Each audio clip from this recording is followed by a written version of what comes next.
Hello everyone, this is GeoFS Flight Channel. Today we'll be doing a full flight tutorial in the new GeoFS 3.8. This video is going to include the planning process all the way until the gate arrival. So the newly released GeoFS 3.8 has a new FMC, so we'll be seeing how we can make flight plans with the new FMC. So the first thing we'll do is go to SimBrief, make sure to log in if you're not already logged in. We'll go ahead and create a new flight plan. And for today's video, we'll be doing a short flight from Tunis to Algiers in Algeria. So the departure ICAO code will be Delta Tango Tango Alpha, and the arrival ICAO code will be Delta Alpha Alpha Golf. We'll use an A380 for today because why not? And I'm going to go ahead and change the arrival runway. I want to do 09. So this is the route that SimBrief has generated for us. Typically what we would do is we would import this flight plan into Google My Maps and we would handcraft the arrival and departure. However, with the newly released FMC, this process is a lot easier. As for the arrival, we can just do heading mode and then switch over to the ILS, and the ILS will automatically line up the aircraft for landing. And also for departure, we can use heading mode as well until we get to a point where we can switch over to the FMC. We'll cover this in more detail once we begin the flight. So if you want to modify this route, you can scroll down over to where it says route, and you can click on the sky vector icon, and that will allow you to modify the route. And so for demonstration purposes, I'm going to recreate the route entirely. So the first thing we want to do is we're going to want to remove the altitude and the speed. Now, once you're done with that, you can erase this flight plan. You click enter, and that's going to clear out everything. And then to make the flight plan, you can just start by adding any waypoint. So we'll start with Kemmer. And as we can see, the Kemmer is attached to airway UA411. So we want to see where this airway ends or when we want to exit this airway. And in our scenario, that's going to be basically the arrival airport. So we could just take UA411 all the way to the arrival airport, but just for demonstration purposes, I'm going to say that UA411 ends at this VOR over here, which is A and B. So what we'll do is we'll drag this flight route on top of the VOR, and we'll click on A and B. And SkyVector will automatically add the airway in between those two waypoints over here. And just to show you how you can go onto other airways, instead of going straight on UA411, we'll take UG859 down to here, and then we'll go up over here until waypoint ZEM, which is where the route was supposed to end based on what SimBrief gave us. So we'll drag the flight route over to CSO, and we'll add CSO, and now you can see SkyVector has added this airway as well. So we could take UA831 all the way to the arrival airport, but we want to end at waypoint ZEM. So what we'll do is instead is take airway UJ7 over to Lehman, and then we'll add ZEM as the final waypoint. So that's how you can create a flight plan on SkyVector. And this is only if you're not satisfied with the route on SimBrief. If you are satisfied with the route on SimBrief, you can skip this step entirely. If you want to transfer the route on SkyVector to SimBrief, you can simply just copy the route over here, and you can paste it into the route tab on SimBrief and click on Analyze Route. Again, this is only if you choose to modify the route. If you're happy with the route that SimBrief has given, you can just leave it as it is. Next, what we'll do is we'll click on Generate Flight, and then we'll go over to Downloads. And if you've watched my previous tutorial on making FMC routes for the old GeoFS plugin, you would know that we download the Google Earth KML file and we import it into Google My Maps to create a arrival and departure as necessary. However, with the new FMC, what we'll do instead is we're going to do heading mode for both the departure and the arrival. And once you get close enough to the arrival runway, we'll switch over to the ILS, and the ILS will manage everything from there. And this is where you might want to take a look at airport charts to see what the procedures are. What I like to do instead is I go to FlightAware and I put in the flight that I'm doing. And this only works if it's in real life flight. So I'm going to put in the departure and the arrival and search for existing flights. And we want to make sure those are past flights. And then what I do is I go over to the flight map and see what the procedures look like. So based on what I'm seeing, we depart from, I believe this is runway 01. We go at the runway heading for a little bit, and then we turn left and then follow the flight plan. And then once we reach the final waypoint here, we continue straight along the coastline. Then we make a U-turn and then follow, and then we enable the ILS and go into the arrival runway. So that's the procedures that we're going to be using for today's flight.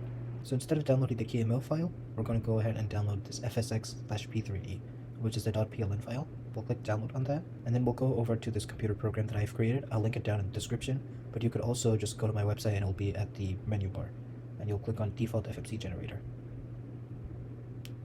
So what we'll do now is we'll import the .pln file, and we'll click on generate FMC route, and it's going to download the .json file that we can import into GeoFS. Alright, so now I'm loaded into GeoFS at Tunis International Airport, and to load in the FMC route, we'll go to the navigation panel, click on flight plan, and we'll click on this folder icon to import the JSON file.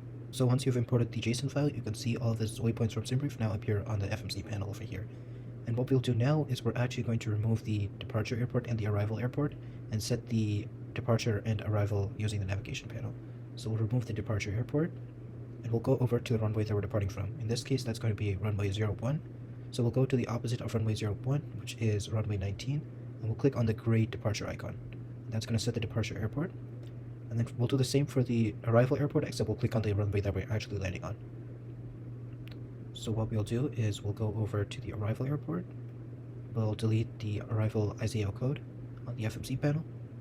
And then we'll go over to the arrival runway. In this case, that's runway 09. And we'll click on the landing icon. So now that we've added the ILS for the arrival, what we want to do is just put in some altitudes to make the descent process easier. So if you remember from my autoland video, we typically descend around 1,000 feet for every 3 nautical miles or 300 feet for every nautical mile. So in this case, the distance between ZEM and the arrival airport is 20.2 nautical miles, and we typically do around 7,000 feet during this stage. But keep in mind that ZEM is the final waypoint before the airport, so at this point we would take manual control of the aircraft, and typically want to take manual control of the aircraft anywhere between 6,000 to 8,000 feet. So we'll put 7,000 feet here, and then the distance between ZEM and the waypoint limit is 22.9 nautical miles, and we typically do around 7,500 feet for that, so I'm just going to put 15,000. Then the distance between limit and BJA is 60.5 nautical miles, in which case we're to descend around 20,000 feet, and 15,000 plus 20,000 is 35,000, which is above our cruising altitude. So for this flight, we're planning a cruising altitude of 34,000 feet, so I'm just going to put 34,000 feet here instead of the 35,000 that's usual. So basically, you just want to add some altitudes from the top of descent point all the way until the final waypoint, just to make the descent process easier. You don't have to do this. If you know you can plan out the descent procedures perfectly, then you can do that as well, but this is what I like to do. So once you're done with that, you can begin with the flight. So the first thing you want to do is plan out the taxi procedure, and the simplest way to do that is simply by looking on Google Maps. Alright, so now I have the Google map of Tunis Airport. We're going to see where we've parked. In that case, that's this gate over here. So what we'll do is we'll push back to this side, and we'll taxi along this taxiway, and enter this taxiway, and then we'll simply line up on runway 01 for departure. Alright, so what you'll do now is start your engines if you've shut them down, and then you want to do some checks. So first you want to make sure that your rudder and your ailerons are working, and you want to make sure your elevators are working as well. Then lastly, you want to check your spoilers. Once you've done all those checks, you are now ready for pushback. So the way to push back in GeoFS is, first you want to release your parking brake, and then you want to do reverse thrust.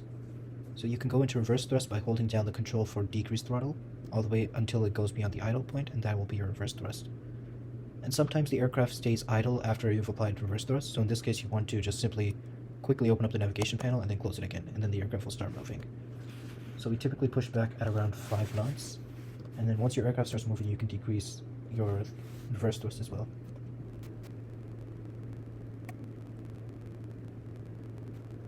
Alright, and then once your pushback is complete, you want to set your departure flaps. So this depends on the aircraft, but typically you would do flaps 2. So once you've set your departure flaps, you can release your parking brake, and we can begin taxi. So for taxi, we would typically stay below 20% throttle, and we also stay under 25 knots. And make sure you're slowing down for turns as well. So I'll just time-lapse the taxi footage now.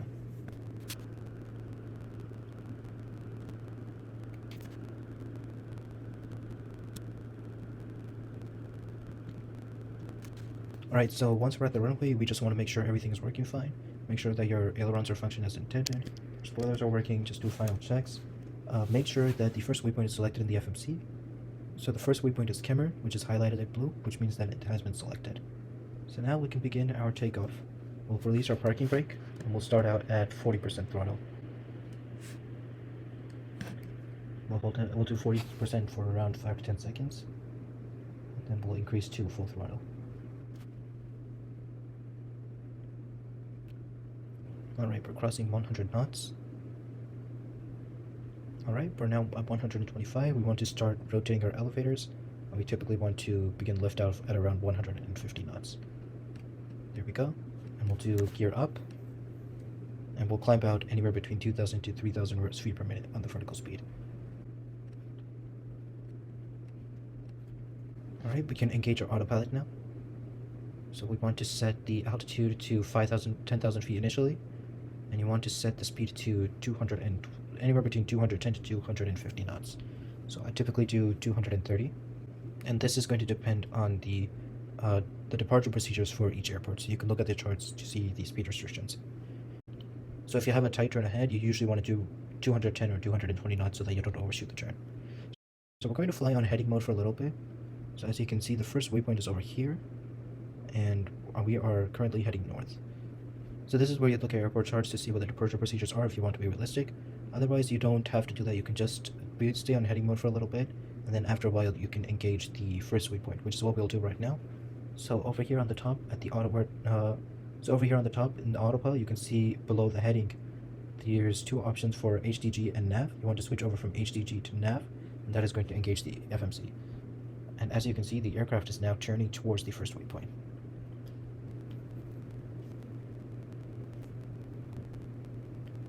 Alright, and now as we approach 4,000 feet, we want to raise the flaps all the way, so bring it to flaps 0. And also we want to set our vertical speed to 2,400 feet per minute. And if you know there's not going to be any more tight turns up ahead, you can speed up to 250 knots.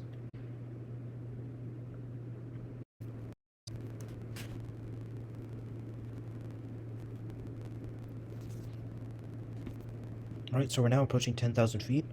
We'll set our altitude to our cruise altitude, which is 34,000 feet in this case. We'll set our vertical speed to 2,200 feet per minute, and we'll set our speed to 300 knots.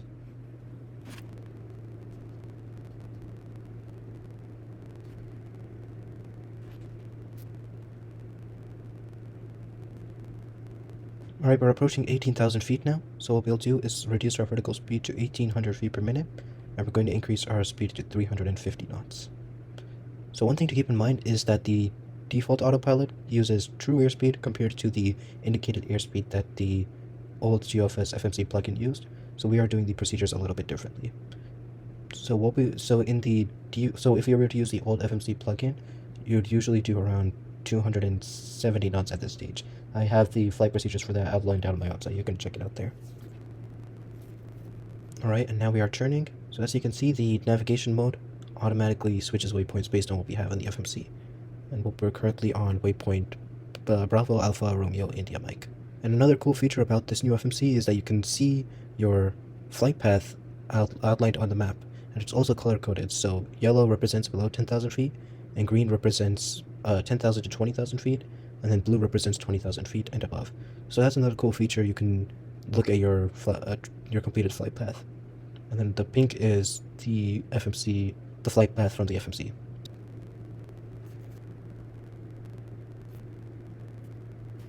Alright, we are now approaching 25,000 feet. We're going to reduce our vertical speed to 1,500 feet per minute, and we're going to increase our true airspeed to 420 knots. So keep in mind, this is the procedures that I use. If you have a set of personalized departure procedures, you can use those as well. This is just like a template that you can use if you're unfamiliar with using the new FMC.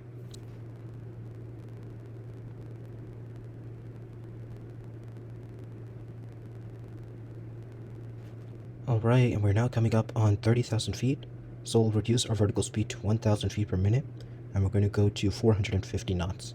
So we're going to keep 450 knots until we reach our cruising altitude.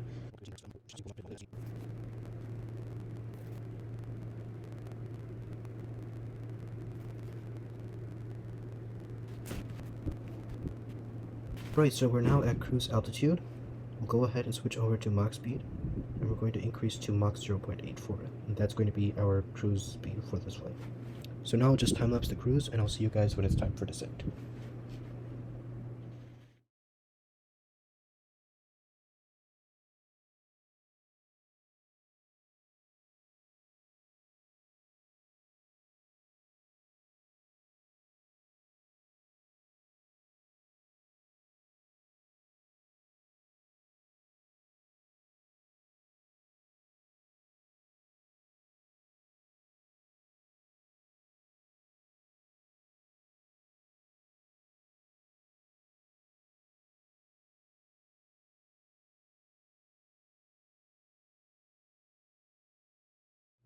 Alright, so we also want to know our taxi procedures in advance, we're going to be landing on runway 09, and we will take, it looks like the best ramp to exit would be this one. So we'll take this ramp, and we'll make a left turn here, we'll make another left turn here, we'll make a right turn here, and we'll go ahead and park at this gate. Alright, so now we're beginning our descent into 15,000 feet at waypoint Lehman. So what we're going to do is we're going to switch over back to knot speed, and we're going to go to 450 knots. For the vertical speed, we're just going to let the VNAV take care of it. So the only thing we're going to be changing during descent is going to be the speed, and then once we switch over to heading mode, we'll manage all four. So that's going to include the speed, the heading, the altitude, and the vertical speed. Alright, we're now at 30,000 feet. So we're going to keep 450 knots all the way until 18,000 feet.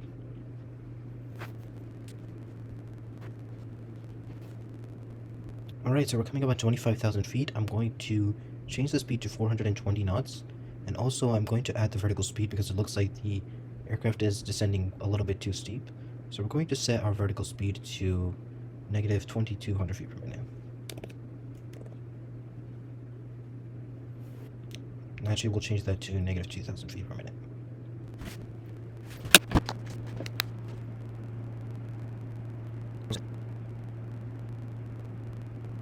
Alright, we're at 18,000 feet now, so we are going to increase our vertical speed to negative 1,800 feet per minute, and we are going to reduce our speed to 350 knots.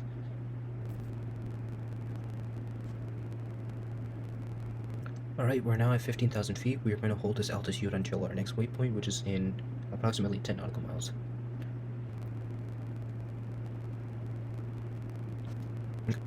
So now that we are onto our next waypoint, we are now descending to 7,000 feet. We're going to keep our speed and vertical speed for the time being. Actually, we need to reset our vertical speed. So let's go ahead and set it back to negative 1,200 feet per minute.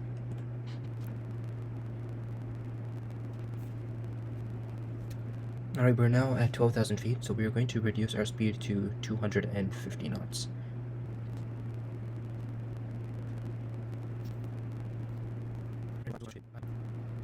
Alright, so we're now approaching our final waypoint. What we want to do is switch over to heading mode right before the final waypoint. So we're now running on heading mode. If we didn't switch over, the aircraft would automatically start to head towards the runway. So what we're going to do now is fly manual. So our approach is going to look something like this. So we'll turn heading 270 right now. And we also need to make sure to reset the altitude to 7,000 because the ILS is going to automatically put that 0. Alright, we're coming up on 7,000 feet, so I'm going to reduce our speed to 210 knots. And I'm going to put the first degree of flaps. So flaps 1. Alright, we're now at 7,000 feet. We're going to hold this altitude for a few minutes actually. Once we cross the airport, we'll begin our descent down to 4,000 feet.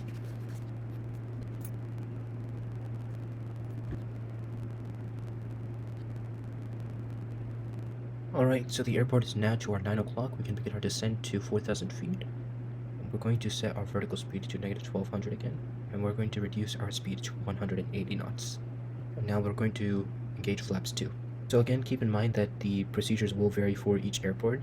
Make sure that you're planning properly and giving yourself enough time to descend to the designated altitudes. Alright, so we're now passing 5,000 feet. We'll do flaps 3. Alright, we're now approaching 4,000 feet. We will reduce our speed to 160 knots. Alright, we're now going to turn heading 220 degrees, and we will engage the ILS shortly after that. Alright, I'm going to now go down to switch the heading to 180 degrees. Actually, I think we can engage the ILS right about now. So the way to engage the ILS, we just switch back to navigation mode.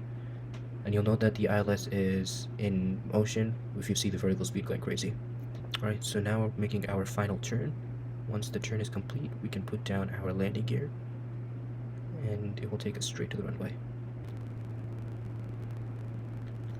Alright, so now we'll go to 150 knots, which will be our approach speed, and we will put our gear down.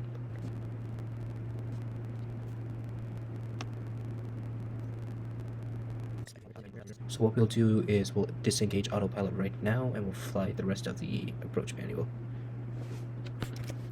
So when it comes to the ILS, you can disengage the autopilot at any time that you feel comfortable with executing the approach. I'm going to start reducing the throttle to prepare for the flare. Make sure that we remain on the center line.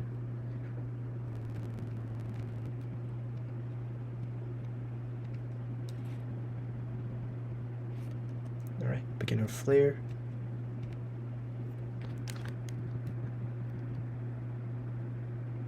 A little bit rough, but we have touchdown. We'll put our spoilers and reverse thrust. And once we get anywhere between 25 to 50 knots, we can begin to exit the runway. Alright, so it looks like we have slowed it down. I'm going to put the throttle to idle, put down the spoilers, and put the flaps to 0. And then from here we'll just use the brakes to slow down to 25 knots. Again, remember for taxi you want to keep your throttle below 20%, and you also want to stay below 25 knots.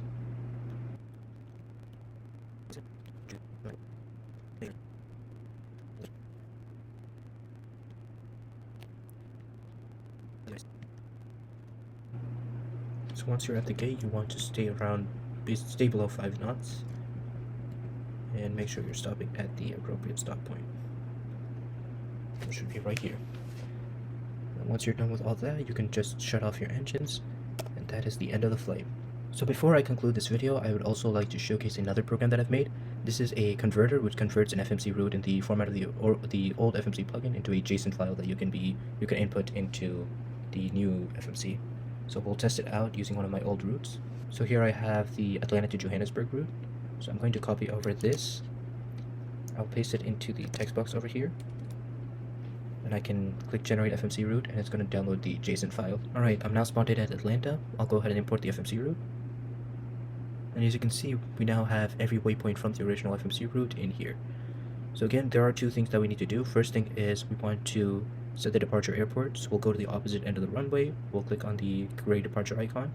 And then the other thing we want to do is remove the butter waypoint, and we also want to remove the runway waypoint. We can also remove these two, but we'll just keep them for now.